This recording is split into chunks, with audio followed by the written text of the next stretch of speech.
Hello and welcome back to Obas Trending Gist, your number one channel for the hottest and the most critical happenings in Nigeria. Today, we are diving into a story that has sent shockwaves across the nation, involving none other than the high-profile Minister of the Federal Capital Territory, Nyesom Wike. Fresh allegations have surfaced, painting a picture of opulent offshore wealth. We are talking about multi-million-dollar mansion in the United States, secret ownership, and serious questions about the source of such funds. So, stick with me as we unpack the details, analyze the implication, and I will give you my critical take on what this all means. So, let me read it as it was reported on Sahara Reporters. So, let me read it as Sahara Reporters reported this news. Fresh damning revelations have exposed now Nigerian Minister of Federal Capital Territory, Nyesom Wike, secretly acquired a $2 million mansion in Florida, United States, and concealed ownership by registering the property in the name of his wife, Justice Eberechi Wike, and their three children, Joaquin, Jasmine, and Jordan. President Bola Tinubu appointed former Rivers State Governor Wike as Minister of Federal Capital Territory in August 2023. So, the documents obtained by the West African Weekly also show that Justice Wike is a registered member of the U.S. Democratic Party, a status that places her in violation of Nigeria's Judicial Code of Conduct, which prohibits judges from partisan political affiliation. So even Wike's wife belonged to a political party in the U.S. And for Nigeria here, a judge is not supposed to be in any political party. According to official U.S. public records, the Wike family quietly secured the property in March 2025. Okay, as you can see here, this is the Google Earth location of the building. So let's continue. The residence located at 133 Spring Creek Lane, Winter Spring, Florida, 32708 is a two-story mansion built in 1997 and a 4,076 square foot lot. It features multiple bedrooms, a garage, and two dedicated parking lots. Okay. Now the building be this. Okay. Now, the source familiar with the deal, who spoke with West Africa Weekly on condition of anonymity, confirmed that Wike deliberately omitted his name from the purchase, Sharpman, using his wife and children's identities to shield himself from scrutiny regarding assets declaration, obligation, and questions about the source of funds. The revelation comes amid mounting scandals involving the controversial minister, who was recently linked to a staggering $3.6 billion FCT land grabbing scheme allegedly facilitated through his son, Joaquin. The West Africa Weekly report noted that with an official annual salary and the allowances of about $7.8 million, that is roughly $5,000, there is no legitimate way for Wike to amass over $2 million for such a luxury acquisition without dipping into public resources. Okay. The hidden Florida purchase now raises fresh concern of illicit enrichment and cross-border money laundering, potentially violating Nigeria's Money Laundering Prevention and Prohibition Act of 2022. Equally troubling is the involvement of his wife, Justice Eberechi Wike, a serving judicial officer.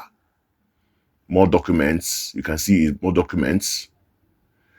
So, by aligning herself U.S. Democratic Party, she runs afoul of Nigerian Code of Conduct for Judicial Officers, Rule 9.3a, which explicitly bars judges from joining political organization or engaging in activities that may compromise their impartiality.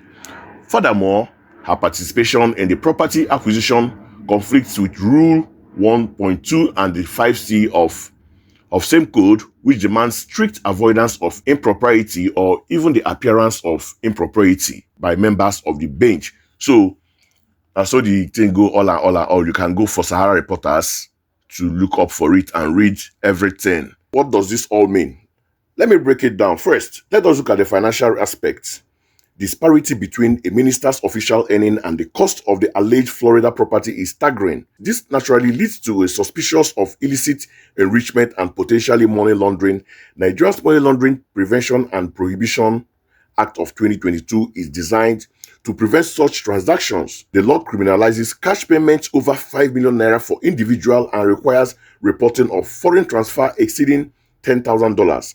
So, acquiring a 2 million property without a clear legitimate source of funds raises serious questions that demand answer. Wike has in the past defended his wealth, stating that he comes from a rich family and owned a Mercedes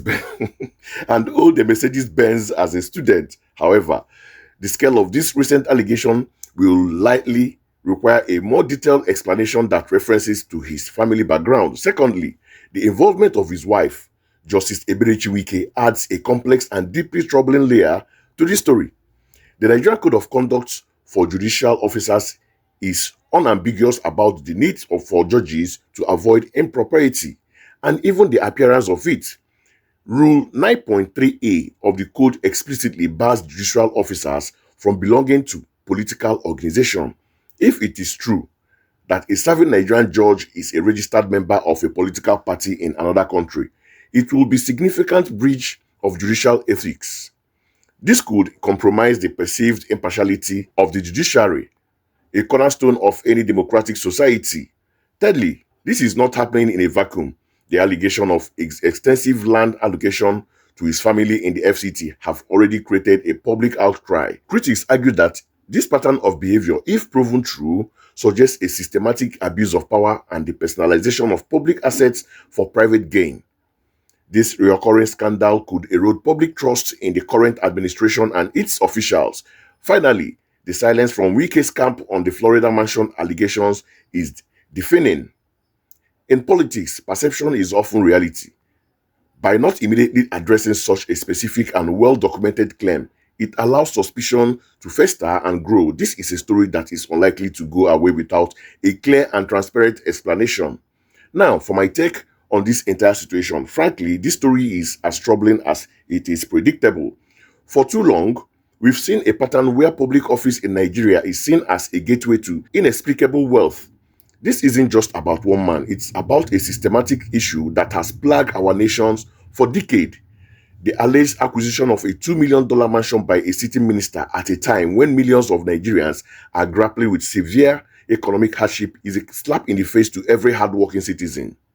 It speaks to a profound disconnect between the political class and the people they are meant to serve. The argument of coming from a wealthy family can only be stretched so far before it snaps under the weight of such enormous and undeclared assets. What I find most alarming, however, is the alleged involvement of a judicial officer. The judiciary is supposed to be the last hope of the common man, the one institution that should remain untainted by the murky water of politics.